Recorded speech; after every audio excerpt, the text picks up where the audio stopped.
अस्सलाम वालेकुम, मैं हूँ आयशा नाज। और मैं हूँ राशिद बेग और आप देख रहे हैं ग्लोबल वॉइस टेलीविजन नेशन।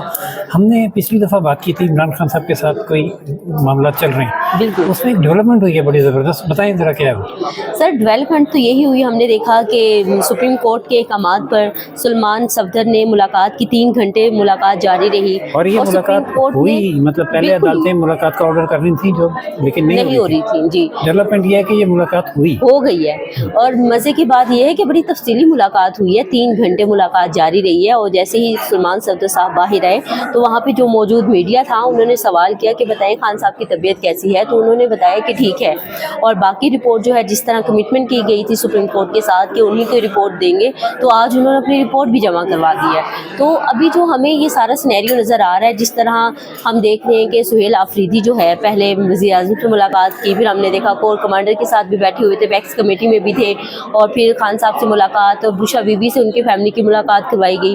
तो अब जो सिनेरियो लग रहा है ना, वो जो हमने पहले भी पेशन गोई की थी कि हो सकता है खान साहब को जेल से बाहर निकाल के या बनी गाला शिफ्ट कर दिया जाए या हॉस्पिटल में शिफ्ट कर दिया जाए। वो जो डील की बात हम कर रहे थे ना, तो अब वो असरात हमें नज़र आ रहे हैं। वो जो हॉस्पिटल में शिफ्टिंग की बात कर रही है ना, उस पर पहले जब आपने अभी ये बताया कि सलमान सफदर ने कहा कि वो ठीक हैं, अब वो अपने इस बयान से बैकआउट कर गए। उन्होंने कहा कि मैंने ऐसा कुछ नहीं कहा कि वो ठीक है, ये गलत है, मैंने मीडिया से बात ही नहीं की थी। इसका मतलब ये है कि मेडिकल ग्राउंड ही लेना है और उसकी बेस पे हॉस्पिटल, और फिर हॉस्पिटल से बनीगाला को सब जेल करार दे के वहाँ पे रहने। बिल्कुल ऐसी है, और ये माजी में भी होता रहा है ना, एक नई बात तो है। ये तो होगा एस्टेब्लिशमेंट साइड पे। तो इसके जवाब में खान साहब ने क्या कर रहे हैं?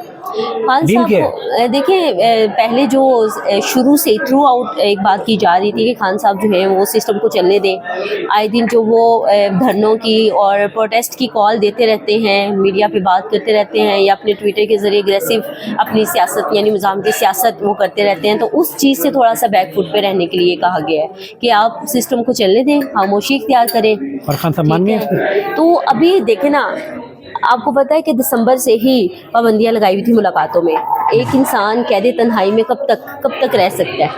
तो अब वो भी तंग आ गए हैं जेल में रह के, उनकी भी साइकोलॉजिकली उनको प्रॉब्लम्स हो रहे हैं। अकेले जेल काट का एक वो बंदा जिसने पूरी भरपूर लाइफ गुजारी हो, तो 2 साल हो चुके हैं कि वो कोटरी में बंद है, तो अब उनकी भी बस हो गई है।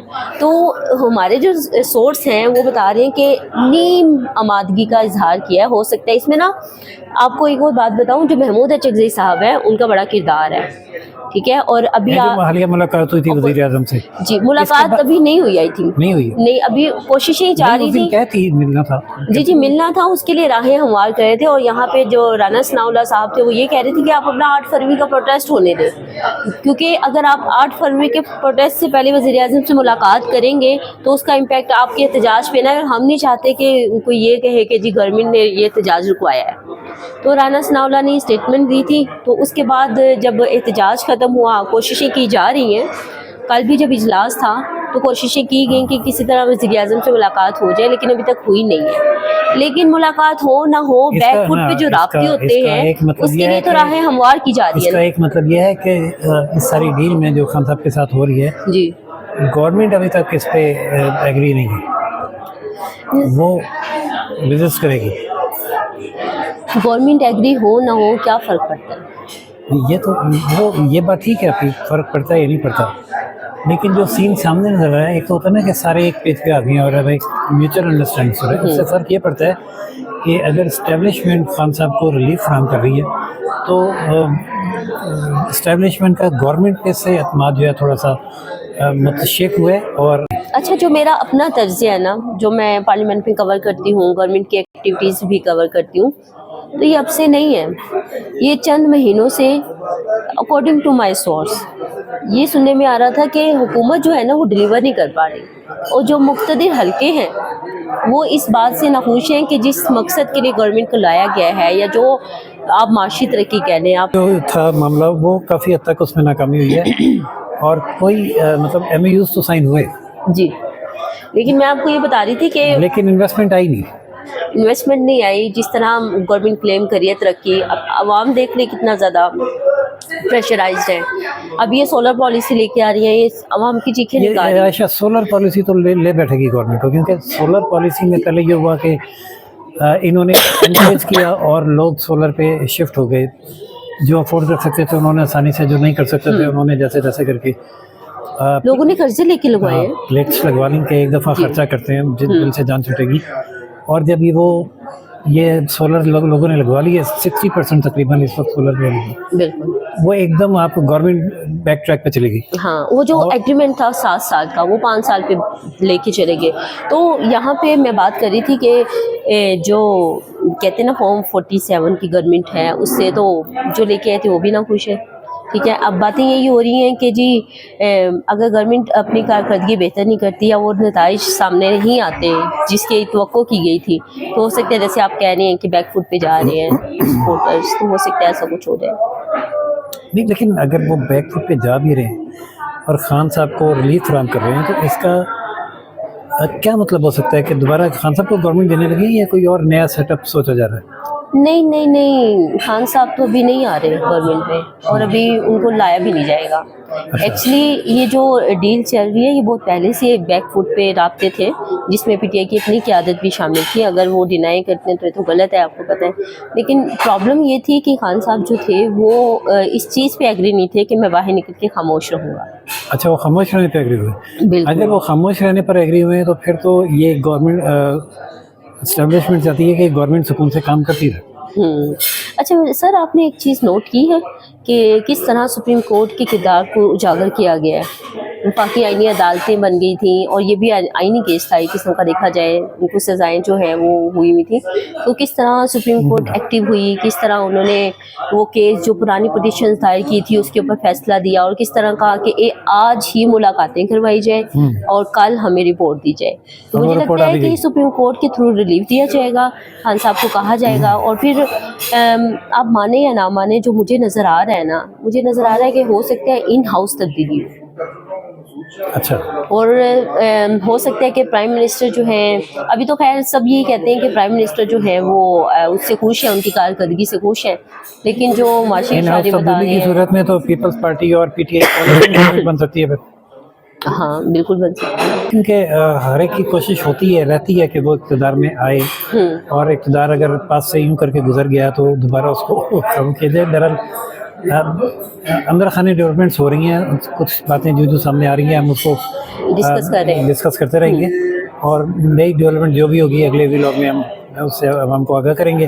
دیکھتے ہیں کہ خان صاحب کب جو ہے وہ سپریم کورٹ کے حکم کے تحت پہلے ہاسپٹل اور پھر بنی گل آتے ہیں, اور پھر اس کے بعد کیا ہوتا ہے وہ دیکھیں گے. اچھا, آپ کیا سمجھتے ہیں کہ خان صاحب جب باہر آ جائیں گے اور ان کو سب جیل قرار دے دیا جائے گا, ملاقاتیں تو پھر سب جیل میں بھی نہیں ہوتی, تو وہاں پہ پھر نہیں ملاقاتوں کا مسئلہ بنے گا سر؟ ملاقاتیں تو نہیں ہوں گی, مسئلہ بھی بنے گا. پھر یہ ہوگا کہ جو بنی گالہ میں رہنے والے لوگ ہیں وہ بہت تنگ ہوں گے سیکورٹی کی وجہ سے, کیونکہ اس طرف پھر کسی کو جانے نہیں دیا جائے گا, خاص طور پہ جو وہ والی اسٹریٹ ہے اس میں. بالکل. اور لیکن جو ہنگامہ, جو احتجاج ان کی رہائی کے لیے ہو رہے تھے یا ان کو نکالنے کے لیے اڈیالہ جیل کے باہر ہوتا تھا, اب وہ یہاں بنی گالہ شفٹ ہو جائے گا, بس اتنا فرق پڑے گا.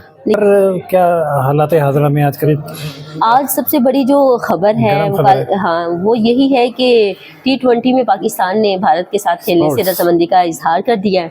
تو پاکستان کی کچھ شرائط تھیں اور وہ شرائط انہوں نے ICC کے آگے رکھی. اچھا سر, یہ جو میچز ہوتے ہیں نا, خاص طور پہ پاکستان اور انڈیا کا میچ, شرائط پاکستان میں رکھی آگے. نئے میں تو دیکھا سنا یہ ہے کہ ICC میں نہ کرے پاکستان کو, ICC عرب اور UAE کنٹریز پر کہ آپ آئیں اور کھیلیں.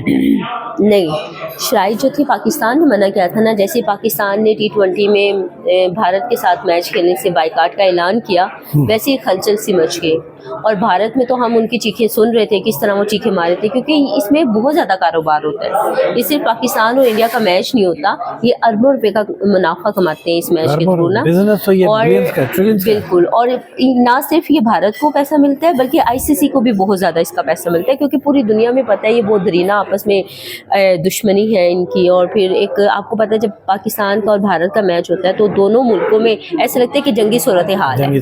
ٹھیک ہے, تو اس سے نہ صرف ارن کیا جاتا ہے. اب پاکستان نے شرائط یہ رکھی تھی, ایک تو بنگلہ دیش کے ساتھ جو ناانصافی کی جا رہی تھی بھارت کی جانب سے, ICC کی جانب سے بنگلہ دیش کو سپورٹ کرنے کے لیے پہلی شرط یہ تھی. دوسری شرط یہ تھی ریونیو, جو چھوٹے بورڈ ہیں ان کو ریونیو دیا جائے, ایکولی دیا جائے. پاکستان کے بھی ریونیو کو انکریز کیا جائے, کیونکہ اس کا زیادہ تر حصہ جو تھا ICC کے پاس جاتا تھا اور ساتھ میں انڈیا इंडिया बड़ा जो मुल्क है, होने की वजह बिल्कुल। तो अब दूसरी शर्त ये थी कि हमारे रेवेन्यू को इंक्रीज किया जाए। उसके बड़ेपन को तो हमने फंटी लगा के छोटा कर दिया ना।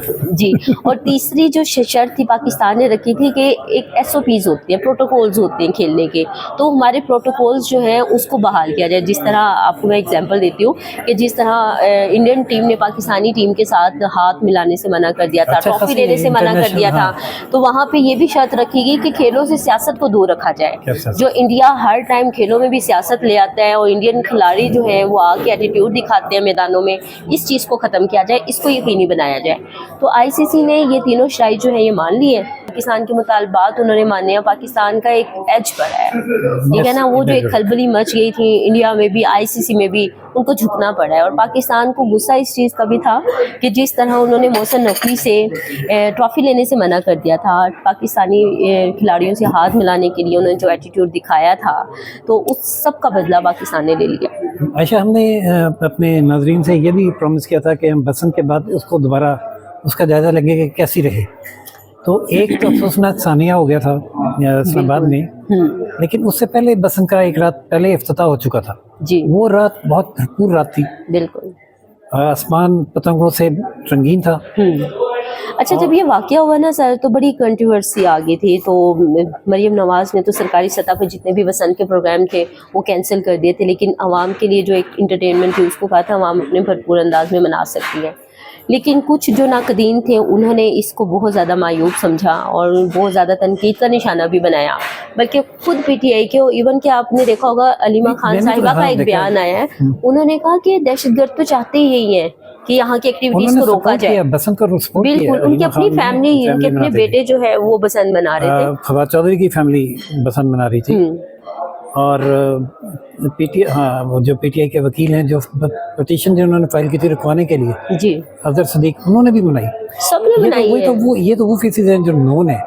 अब लाहौर की हर छत पे हर कोई खड़ा हुआ है, तो उसमें PTI का वोटिंग भी है ना। बिल्कुल ऐसे ही है। वो कहते और हैं ना सबने लॉज और रूल्स फॉलो किए, सबसे बड़ी बात पता है, लाहौर में ना नून लीग ने, ना PTI ने, ना बाकी जमातों ने, बल्कि लाहौरियों ने बसंत बनाई है। लाहौर बसंत के मामले में सारे एक थे। गैर सियासी हो गई बसंत, और बिल्कुल एक ये कल्चरल और लोकल शो बन गया। अच्छा, वहाँ पे सर्वे भी करवाया गया है और सर्वे की रिपोर्ट के मुताबिक ये बताया जा रहा था कि तकरीबन 55% खवातीन जो हैं वो भी इसके हक में थी। यानी कि बहुत से लोगों ने इसको सपोर्ट भी किया, इसके हक में फैसला भी दिया कि अच्छी है, अच्छी बात है। ये क्या इक्तिसादी जमूद था वो टूटा, और पंजाब हुकूमत के ख़जाने में अरबों का रेवेन्यू आया। आई थिंक 20 अरब का। 20 अरब का तो बिजनेस हुआ ना। हाँ जी, जो टैक्स की सूरत में गवर्नमेंट को मिला। अच्छा अच्छा, उससे भी उसका खजाना भरा। ऐसे ही है। जो उसके अलावा जो लाहौर के रहने वाले थे उनका बिजनेस ऐसा चला है। अच्छा, इसमें अनफॉर्चुनेट एक्सीडेंट भी हुए हैं, जिसमें हमने देखा कि एक GNN का रिपोर्टर था, स्पोर्ट रिपोर्टर, वो छत से गिरा, उसकी डेथ हो गई, कुछ के इंजरी भी हुई है। तो जब वो हादसात को रोकना था, वो गवर्नमेंट ने उसके लिए भरपूर इक़दाम किया, और कोई बाइक ऐसी नहीं थी। 8 लाख बाइक को वो फ्री रोड्स लगा के दिए गए, हेलमेट की जगह। और ऐसा कोई बाइक का कोई हादसा नहीं हुआ डोर फिरने वाला। हाँ जी, शुक्र। जिसको कहा जा रहा था गर्दनों पे डोर फिरेगी, वो नहीं हुआ। इकोनॉमिक डेवलपमेंट है, वो चाहे कोई भी हुकूमत करे। अभी ये हुकूमत बैठी हुई है, कल ये फारिग हो जाएगी, क्योंकि बैठी हुई सिटिंग गवर्नमेंट हमेशा जो है आखिर में जाते जाते अनपॉपुलर हो जाती है। जैसे अभी सोलर वाले डिसीजन पे इनको एकदम धक्का लगा है। इसी तरह जब खान साहब गवर्नमेंट में थे तो उनकी पॉपुलैरिटी भी बहुत कम हो गई थी। डेवलपमेंट नून लीग करे, पीपल्स पार्टी करे, खान साहब आते वो करें, लेकिन अपनी अपनी बारी का सुकून से इंतजार करें, जैसा कि सारी दुनिया में होता है। बिल्कुल, अपोजिशन बैठती है और अगले इलेक्शन का इंतजार करती है, पॉलिसीज पे नजर रखती है, तनकीद। काबीना के जो इख्तियारात है फैसला साजी के, वज़ीर आज़म के जो इख्तियारात है फैसला साजी के, वो उनको लेके डिविजन्स को दिए जा रहे हैं। यानी काबीना को भी बेवकूफ़ किया जा रहा है और वज़ीर आज़म के इख्तियारात को भी कंट्रोल किया जा रहा है, और अगर बढ़ाए जा रहे हैं तो डिविजन्स को आसानी कंट्रोल किया जा सकता है। तो ये यहाँ पे चीज़ें गलत हो रही हैं। बहुत से इख्तियारात लेके मुतलका डिविजन्स को देना, मतलब आप वज़ीर आज़म के भी और आप रियासत के भी इख्तियारात को कंट्रोल कर रहे हैं, और ये अभी गवर्नमेंट पास करी, इनको पता नहीं चल रहा। अब ये जब चले जाएंगे तो ये उनके सरदर्द बनेंगे, जिस तरह बाकी लोगों के भी बने। आपने देखा साबका हुकूमतें जो बिल पास करती हैं, नेक्स्ट गवर्नमेंट में वो बिल उन्हीं के गले पड़ जाते हैं। तो ये इस दफ़ा भी यही होगा मुझे लगता है। لیکن سمجھ نہیں آتی کہ جب یہ پاور میں بیٹھے ہوتے ہیں تو ان کو سمجھ کیوں نہیں آتی. بہرحال سمجھ آئے یا نہ آئے, جو اقتدار ان کو ملتا ہے جتنے عرصے کا, وہ اس کو انجوائے کرتے ہیں اور اپنے الیکشن کے اخراجات پورے کرتے ہیں, بلکہ منافع کماتے ہیں اور اپنے گھر کی راہ لیتے ہیں اور اگلے الیکشن کی تیاری کرتے ہیں. تو ناظرین دیکھتے ہیں آگے کیا پولیٹیکل ڈیولپمنٹ ہوتی ہے. خان صاحب کب تک باہر آ کے اپنے گھر شفٹ ہو جاتے ہیں اور پھر آگے حکومت کیسے چلتی ہے, اس کا حکومت کو کوئی فائدہ ہوتا ہے یا نقصان, جو بھی صورتحال ہوگی اس کو پھر ہم اگلی دفعہ ڈسکس کریں گے. اب تک اور انشاءاللہ آپ کو خوشخبری بھی سنائیں گے. اب تک کے لیے اتنا ہی اجازت دیجیے. راشد حبیب اور عائشہ ناز کو گلوبل وائس ٹیلی ویژن سے اللہ حافظ. اللہ حافظ.